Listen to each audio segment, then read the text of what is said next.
Samantha from Jessimo Tutorials here, and today we are going to be remaking this piece from about 7 years back.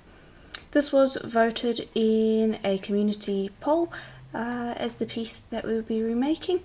There were other pieces in that poll and we might be revisiting those, but for now this is the one that we're going to be remaking. Now, I have already shown how to create the translucent flower cane, and here is that cane. I will have a link in the description below to that video, but you should have your canes ready to go. I have mine in 3 sizes, and that's all ready to go. So for now we're going to be focusing on creating the mokume side of the piece. And for that I have some pearl white Primo. Let me just bring it out a little so that you can see a little more of what I'm doing. There we go. I have pearl white Primo, some cobalt blue, and some purple. And these will all run out on the thickest setting of my pasta machine. And we're going to be creating 2 skinner blends. And what I'm going to do is, just to make this process quicker, I'm just going to grab a square cutter and I'm going to use that to cut out squares from each of these. And I will cut out 2 from the pearl white. And that will just make that bit a little quicker. Okay. And then for each of those squares, just take each of them, cut them in half and fold it over so that you have a triangle, like so. Okay, and then you're going to take each of the colours and you're going to put it with a piece of the pearl white, like so. I'll do the same with the other one. Nice and easy so that you form a square again. And then these colours are quite strong and I would like them to be a little more pearlescent than they're going to end up being in the colour, in the skinner blend that we're going to end up with. So I'm going to take some of the pearl white that we have left over and I'm just going to cut out 2 strips. Like so. And I'm just going to place that at the bottom of each blend. And this is a fun little way that you can tint your blend. You can do this with any colour you want and it will intermingle with the blend as you're rolling it through the machine and just give the colours a little bit of a tint of colour. This is not going to be that extreme because we're working with the pearl white already, but you could for instance use ecru, you could use black, and it saves you time because you don't have to mix up 2 separate colour recipes and then put it into a blend. You can just tint it, you can do 2 steps at once essentially. Now we're going to turn those into skinner blends. Okay, and to do that I'm going to be using a pasta machine. This is not your typical pasta machine. I would usually just use one off of eBay, but I don't have one right now. I haven't replaced it yet, but it's essentially the same thing. You will just roll your blend through the machine like so. Now before I continue, I just want to point out that I've got these 2 blocks of clay off to the side, because usually if I take those out of the way, you have a lot of roller space to work with, and the clay, if you've ever worked with it, as you roll it through over and over again will kind of expand. I've got those in place so that it doesn't over expand. But you're just going to take that blend, you're going to fold and roll it through over and over again. I've done detailed videos on how to do skinner blends in the past. If you're interested in seeing something a little more detailed, just look up skinner blend on the channel. There are a couple of videos really going into depth with it. But basically this is all I'm going to do. Just running it through over and over again until you start to see this kind of blend going through. And you'll repeat that with the purple as well. And just keep rolling it through until you get a nice even blend. Okay, and I've got the two blends now. Now what I'm going to do is I'm just going to fold them in half one more time, narrowing out the blend, and I'm going to roll them through, lengthening them out like so. And I'm going to go down another setting or two, and I'm going to do it for both blends, and then we're going to form a skinner blend bullseye. Okay, and so I've got the two blends, and they should be quite long, and we are going to have a lot less of pure pearl white on the one side in comparison to the colour. So what I'm going to do to kind of fix that a little bit is I'm going to grab a little more of that pearl white that I have. I'm just going to take a bit and I'm going to form it into a log, like so. And I'm just going to add it to the end here. Okay. And I'm just going to roll up the blend like so. And everything I'm doing here you will repeat for the purple one. It's exactly the same process.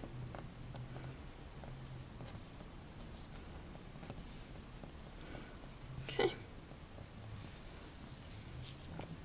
And there you go. That's what you should have.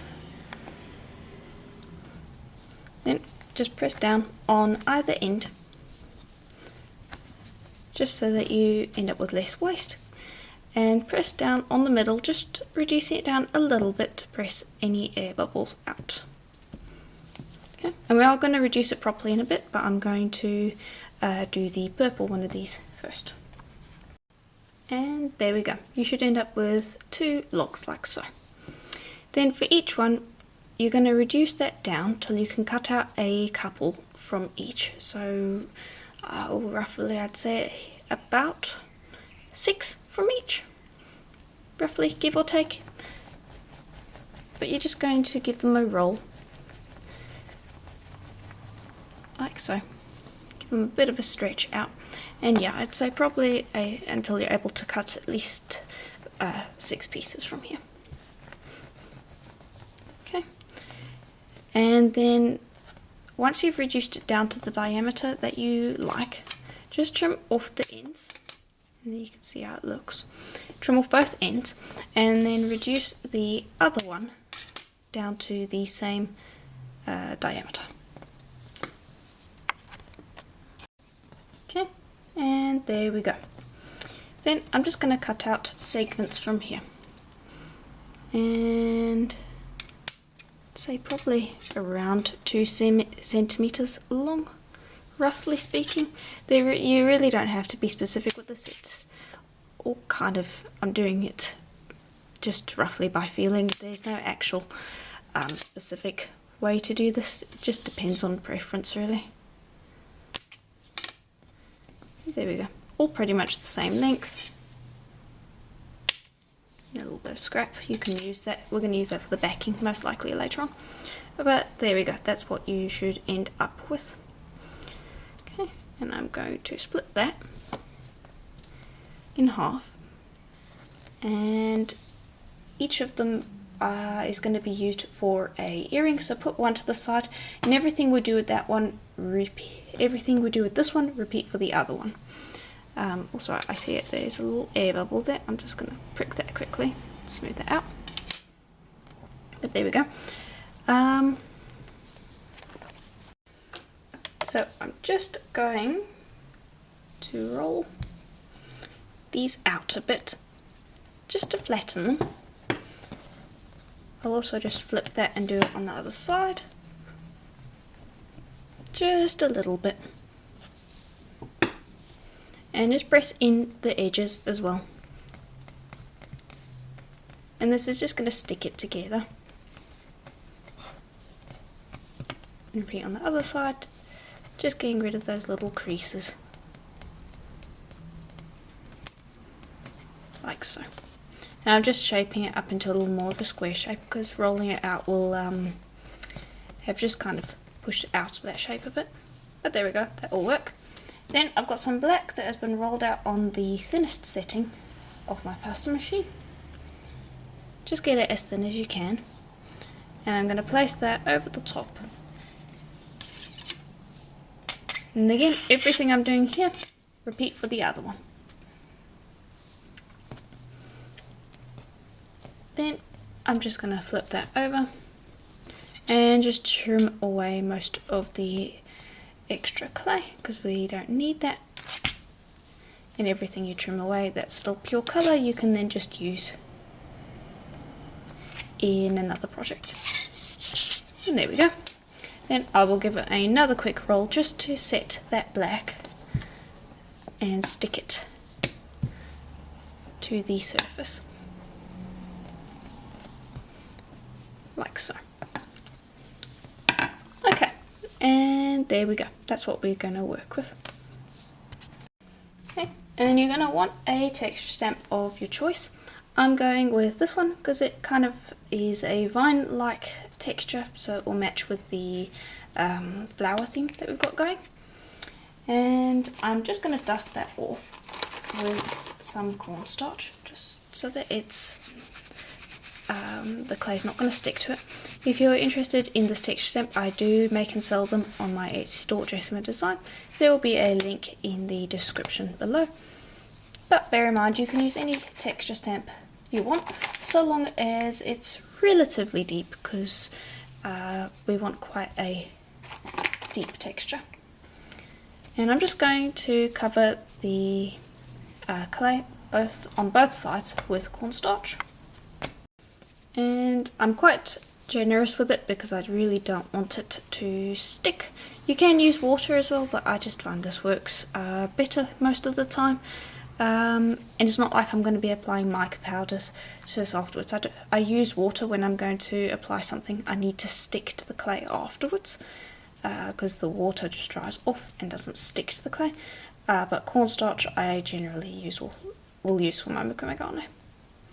Anyway, place it black side down onto your texture stamp of choice, and then just press it into the texture. I generally start off with my fingers, and then we'll give it a roll.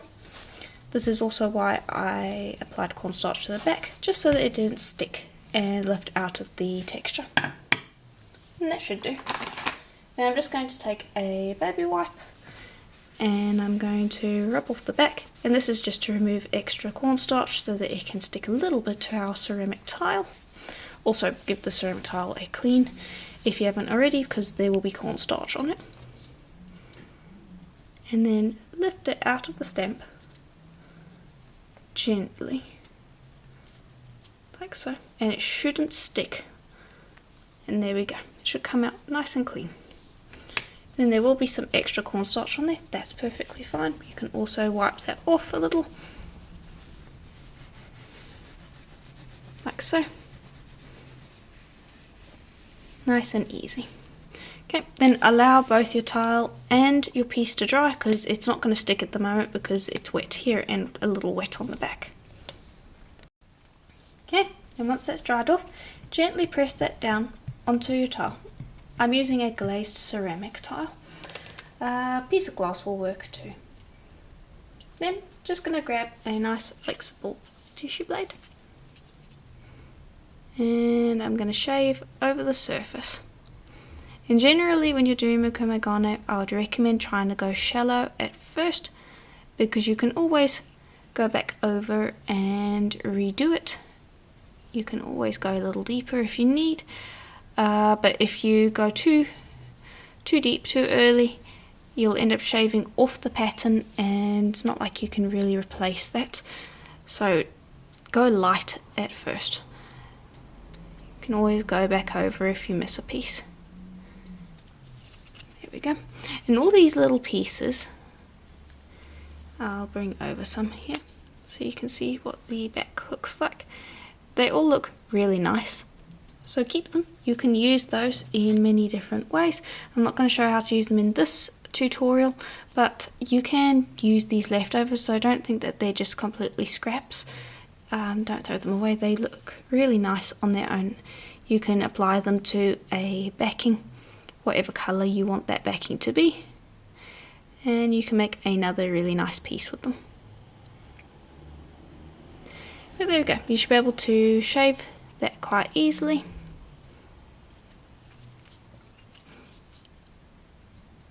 And just keep going as much as you want or as little as you want, it's completely up to you. Okay, and there we go. Now, once you're happy with it, we're going to burnish it. Now before I do that, I just want to point out that when you're doing this, you don't have to shave it so that it's completely flat. Just have it to the point where you like the pattern, whether there are grooves or not still left in it. Because when you're done, you just place a piece of paper over the top and then just burnish. And this is going to smooth out any grooves that you may still have in the clay and make it a smooth, flat image. So don't feel like you have to shave away all of the raised or indented areas. And just take your time to do this. And when you lift it away, you should be left with a completely smooth surface. If not, generally around the edges there will be some left, just because that's where I generally miss it. You could just go back with your piece of paper and just spend a little more time burnishing those areas, and that will flatten them out. Okay. And there you go. Then just lift that up off your tile. And there you've got a lovely piece of mokume garne to work with. I'm going to put that to the side and I'm going to repeat with the other piece. Okay, now I've just popped those off to the side. We'll work with them in a bit. For now, I'm going to grab our translucent flower canes, and all I want to do is I just want to cut out a number of slices like so, and I'm going to do that for all of these sizes. I'm just going to cut out a few and I'm going to take them and put them onto a piece of paper so that they don't stick until I am ready to use them. And just try to cut these slices as thin as possible while still at the same time getting a full flower image. And I'm having a little bit of trouble there for some reason, but just keep doing that. Do it for all the sizes. And you're going to want a couple. Okay, now that I've got that, I've just got them off to the side. I'm now going to bring over the mokume garne. And just to make this next step easier, just make sure that you're doing this on a tile that you can put into the oven. And I'm just going to burnish this onto the tile so that it's stuck down. Okay, and then I'm going to bring over the cutters that I'm using. And I'm going to be using my lily pad cutters. And what I'm going to do before I touch anything is I'm going to just gently use them to mark out where I'm going to want to cut my piece.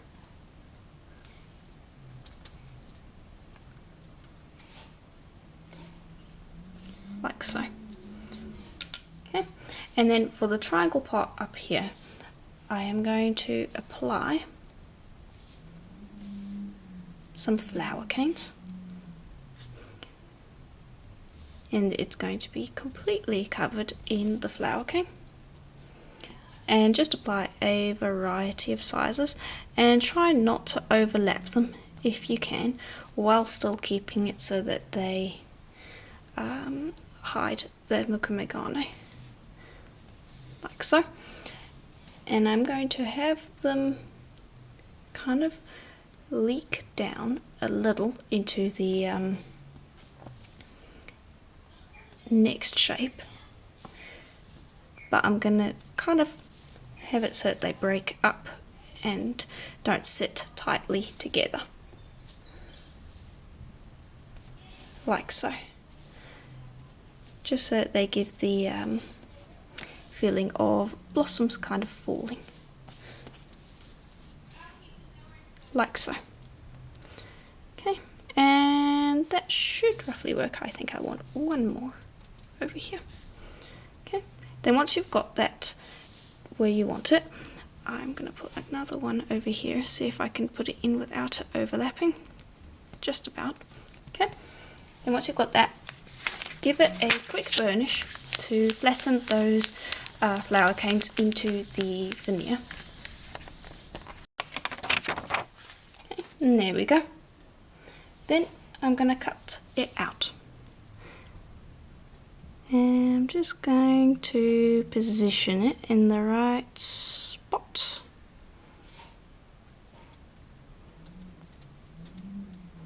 And twist it a little so that it fits.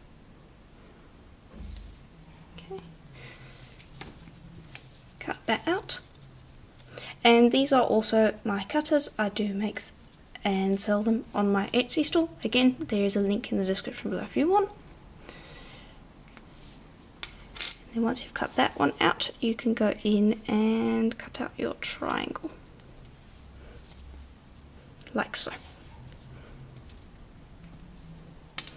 Okay. Then lift this up. This should come up cleanly. Though it is quite well stuck to a tile, which is fine. Also, these are still scraps, but at the same time they're nice colourful scraps, so you can use them for a lot of different things like marbles. So don't feel like you need to toss those, keep them, they are very usable. Okay, and I'm just going to go in and make sure that this is cut nice and clean. It should be. I'm just going to make sure that we get as clean a cut as possible, because the cleaner it is now, the less sanding we have to do later. Okay, and then I'm going to bake that for about half an hour, just so that actually no, I'll bake it for a full hour at Primo's recommended temperature to be able to get it off the tile. It'll be nice and firm, and then we will give it a sand. I'm going to repeat the exact same thing with the other piece of mokume, which is over here. And I'm going to try to create a mirror. This one I've set it a little off to the side, and there is a big cane, big flower over there, and so I'm going to try to reverse it on the next one. Okay, and here is how one of them looks now that I've taken it out of the oven. I did give it a quick sand with some 600 grit sandpaper just to kind of clean it up, but in general it's pretty much the exact same. Now what we're going to do is we're going to take this and we're going to assemble it into this.